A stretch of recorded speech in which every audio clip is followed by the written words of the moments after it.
Hello everyone. Today we are going to start a economics revision series. ठीक है, तो इसमें हमारी फर्स्ट टॉपिक होगी inflation. We will cover this chapter inflation और बहुत ही छोटे छोटे हिस्सों में चलेंगे, बहुत जल्दी जल्दी नहीं भागेंगे क्योंकि हमें डीपली समझना है. ये ऐसी टॉपिक है जो हम बहुत जल्दी समझ भी लेते हैं और बहुत जल्दी भूल भी जाते हैं. So let's begin. इन्फ्लेशन क्या होता है? ठीक है, इन्फ्लेशन क्या होता है? तो लोग कहते हैं ना महंगाई बढ़ गई. तो अगर बाज़ार में प्याज के दाम बढ़ गए, सिर्फ प्याज के दाम बढ़े हैं और किसी भी चीज़ के नहीं, जिसका ये मतलब नहीं हुआ कि इन्फ्लेशन हो गया. इन्फ्लेशन का मतलब होता है persistent and appreciable rise in general level of price. मतलब एक बार नहीं, कंटिन्यूसली बढ़ना चाहिए. ठीक है, एक दिन पेट्रोल महंगा हुआ और फिर दूसरे दिन वो नॉर्मल हो गया, तो दैट इज़ नॉट इन्फ्लेशन. कम से कम मंथ तक प्राइस बढ़ती रहनी चाहिए, तब जाके उसे कहते हैं कि हाँ इन्फ्लेशन हो गई, महंगाई बढ़ गई. ठीक है, जैसे फॉर एग्ज़ाम्पल जैसे कोई चीज़ की 0.1% बढ़ गई. अब जैसे हम क्या कह सकते हैं, जैसे अभी क्या चल रहा है, LPG की प्रॉब्लम चल रही है. तो अभी जो रोटी 5 रुपये में मिलती थी, तवा रोटी, वो अब 7 रुपीज़ में मिल रही है. तो इसका ये मतलब नहीं है कि महंगाई बढ़ गई है. ये बहुत ही अभी थोड़ा सा सिचुएशन के अकॉर्डिंग है, बट अगर ये चीज़ कंटिन्यूसली रह गया तो हम कह सकते कि इन्फ्लेशन हो गया. और जनरल लेवल ऑफ प्राइस का मतलब है कि सिर्फ एक चीज़ पे नहीं, टमाटर की एक दाम बढ़ गई या एक प्याज का दाम बढ़ गया, नहीं, कम से कम ओवरऑल प्राइस बढ़ना चाहिए.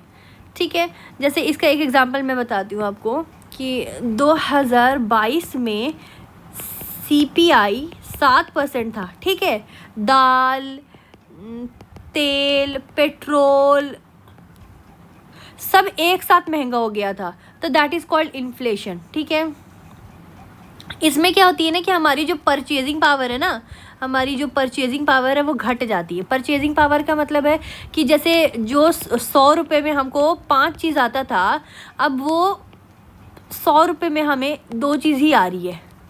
ठीक है, तो इसको कहते हैं परचेजिंग पावर घट गई है. जो चीज़ जितनी ज़्यादा मिलती थी अब वो उतना रुपये में कम हो गई है. नेक्स्ट टॉपिक इज़ कि अब ये किस किस चीज़ पे ये बेस्ड है. तो सबसे पहले ये कि based on rate price. Rate के हिसाब से इन्फ्लेशन किसे कहते हैं. तो सबसे फर्स्ट क्या होता है, क्रीपिंग इन्फ्लेशन. क्रीप का मतलब क्या, जैसे रेंगना. ठीक है, धीरे धीरे बढ़ रहा है, बहुत ही स्लो रेट में. फॉर एग्जांपल अगर 3% से कम हुआ तो उसे क्या कहेंगे, क्रीपिंग इन्फ्लेशन. जैसे साल में 1% बढ़ गया, 2% बढ़ गया, 3% बढ़ गया, तो that is called creeping inflation. आप इसको ऐसे भी मान सकते हैं कि कभी कभी ये ना हेल्दी भी होता है. हेल्दी किस सेंस में होता है कि जैसे प्रोड्यूसर जो हो गए, प्रोड्यूसर क्या होते हैं कि लोग पैसे बाद में नहीं रखते.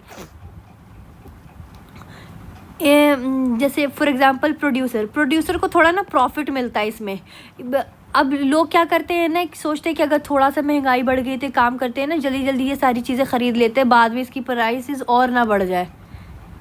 सो ये एक हेल्दी प्राइसेस होती है. नेक्स्ट आते हैं इंडिया में. हमारी इंडिया में इन्फ्लेशन की टारगेट है 4%, मतलब 2 से लेकर 6% के बीच में एक्सेप्टेबल रेंज मानी जाती है हमारी इंडिया में.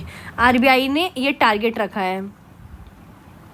और USA में अगर आप कंपेयर करें तो USA में 2% टारगेट है इन्फ्लेशन का, और हमारा है 2 से 6 के बीच में. अगर इससे ज़्यादा हो गया तो फिर दिक्कत की बात होती है. नेक्स्ट है दूसरा है ट्रॉटिंग इन्फ्लेशन. पहला क्रीपिंग, बहुत धीरे धीरे बढ़ना. दूसरा है ट्रॉटिंग का मतलब है कि ये ऐसा इन्फ्लेशन है जैसे घोड़े की चाल. जैसे अब घोड़ा चलना शुरू कर दिया तो ये मॉडरेट लेवल पे आते हैं. अगर 3 से 7% इन्फ्लेशन बढ़ गया तो ये एक वार्निंग साइन है कि सरकार को एक वार्निंग साइन दे दिया जाता है कि भाई डेंजरस है, थोड़ा ध्यान दो इस चीज़ पे. इसमें क्या करती है RBI इसमें क्या करती है कि अपनी रेपो रेट बढ़ा देती है. रेपो रेट मतलब बैंकों को ज़्यादा इंटरेस्ट पे पैसा देने लगती है. तो जब बैंक को ज़्यादा इंटरेस्ट पे देती है तो बैंक आम आदमी को ज़्यादा इंटरेस्ट पे पैसा देने लगती है, तो आम आदमी के पॉकेट में पैसे कम हो जाते हैं. आम आदमी के पॉकेट में पैसे क्या हो जाते हैं, कम हो जाते हैं. इसका आप एग्जांपल दे सकते हैं 2022-23 में 6.7% इन्फ्लेशन पे था, ठीक है, इतने इन्फ्लेशन पे था। आरबीआई ने रेपो रेट बढ़ा दिया था, ठीक है, जिस वजह से फिर ये चीज़ को नॉर्मलाइज किया गया। नेक्स्ट आते हैं रनिंग इन्फ्लेशन, कितना स्पीड से भाग रहा। तो अगर 10 से 20% इन्फ्लेशन भाग गया तो मतलब समझो कि ये दौड़ गया, भाग गया नहीं, ये दौड़ गया, ठीक है। एंड ये काफ़ी ज़्यादा एडवर्सली इफेक्टेड है, ये काफ़ी ज़्यादा सीरियस है। इसमें क्या किया जाए, इसमें क्या होता है कि जो गवर्नमेंट की एम्प्लॉयज़ होते हैं, गवर्नमेंट की एम्प्लॉयज़ या जिनको पेंशन मिलती है, इन सब की इनकम क्या होती है, गिर जाती है, ठीक है। आप इसका एग्जांपल मान सकते हैं, जैसे आपको एग्जांपल हो गया श्रीलंका। आपने न्यूज़ में पढ़ा होगा कि श्रीलंका की इकॉनमी जो होगी वो कोलैप्स हो गई। तो श्रीलंका में क्या हो गया ना, एक ही बार 60% इन्फ्लेशन बढ़ जाती है। और एक और एग्जांपल आप इसका ले सकते हैं, टर्की में 80% इन्फ्लेशन बढ़ गया था, जिस वजह से पूरी इनके जो पैसे हैं ना, पैसे की वैल्यू ही गिर गई थी। इंडिया में ये चीज़ 1970 में हुआ था। इंडिया में कब हुआ था, 1970 में हुआ था। नेक्स्ट आते हैं हम हाइपर इन्फ्लेशन। अब ये औकात से ज़्यादा बढ़ गया, ठीक है। इसमें क्या होता है, डायरेक्ट 20 से 100% इन्फ्लेशन अगर बढ़ गया कुछ ज़्यादा है तो that is called as galloping. इसे क्या कहते हैं, गैलोपिंग कहते हैं। ये क्यों होता है, फॉर एग्ज़ाम्पल जैसे इसमें क्या होती है ना, पूरी इकॉनमी तबाह हो जाती है। आप इसका एग्जांपल दे सकते हैं वेनेजुएला में क्या होती है कि कम से कम 1,00,000% इन्फ्लेशन बढ़ जाती है वहाँ, इतना ज़्यादा कि लोग वहाँ से भागने लगते हैं, ठीक है। एक और एग्जांपल इसका जिम्बाब्वे, दूसरा एग्जांपल इसका जिम्बाब्वे में क्या हुआ, 90% इन्फ्लेशन बढ़ गया था। इतना ज़्यादा बढ़ गया था कि लोग बोरों में भर भर के पैसे ले जाते थे सिर्फ ब्रेड ख़रीदने के लिए। ये हमने पढ़ा। एक होता है रेट के हिसाब से कि कितना रेट के हिसाब से कितनी इन्फ्लेशन बढ़ रही है। दूसरा हम पढ़ते हैं कॉजेज़ के हिसाब से कि आखिर क्या कारण है इन्फ्लेशन बढ़ने का। तो डिमांड पुल इन्फ्लेशन में कहते हैं कि टू मच डिमांड, हम कुछ ज़्यादा ही डिमांड कर रहे हैं, हमारे पैसे इतने ज़्यादा हो गए हैं कि हम कुछ ज़्यादा डिमांड कर रहे हैं और सप्लाई कम है। फॉर एग्जांपल मुझे भी ख़रीदना है, पड़ोस वाले को भी ख़रीदना है, मेरे रिश्तेदारों को भी ख़रीदना है और चीज़ें बहुत कम है, तो किसको मिलेगी, तो ये जो ज़्यादा पैसा देगा वो ले जाए, ठीक है। तो इसमें क्या होती है कि लोग ज़्यादा कमाते हैं, ज़्यादा खर्च करते हैं, डिमांड बढ़ती है और प्राइसेस बढ़ जाती है उस चीज़ की, क्योंकि चीज़ें बहुत कम है, सप्लाई बहुत कम है। ये चीज़ का आप एग्जांपल लिख सकते हैं। एक बार क्या हुआ था कि आईटी बूम के टाइम, जब आईटी बूम था, मतलब काफ़ी पैमाने पर था वो, तो बैंगलोर में ये चीज़ फेस की गई थी, बैंगलोर में ये चीज़ देखा गया था। तो इनकम बढ़ा, मनी तो आपके पास ज़्यादा आ गया, इनकम बढ़ेगा तो मनी बढ़ेगी तो आपका टेस्ट चेंज होगा। दूसरा रीज़न है टेस्ट चेंज होगा, नहीं मुझे ये नहीं चाहिए, मुझे अब यहाँ का ये ब्रांड चाहिए, वो ब्रांड चाहिए। लोगों की पीपल प्रेफरेंसेस चेंज हो जाती है, ठीक है। टेस्ट चेंज का मतलब जैसे अब जो लोग पहले ज़्यादा मिलावट की चीज़ खाते थे अब ऑर्गेनिक पे उतर गए हैं, अब सबको ऑर्गेनिक चाहिए, सबको। जो मिलेट्स को पहले कोई पूछता नहीं था, मिलेट्स करते हैं, तो उसकी दाम तो बढ़ेगी ना 3 गुना 2 गुना, ठीक है।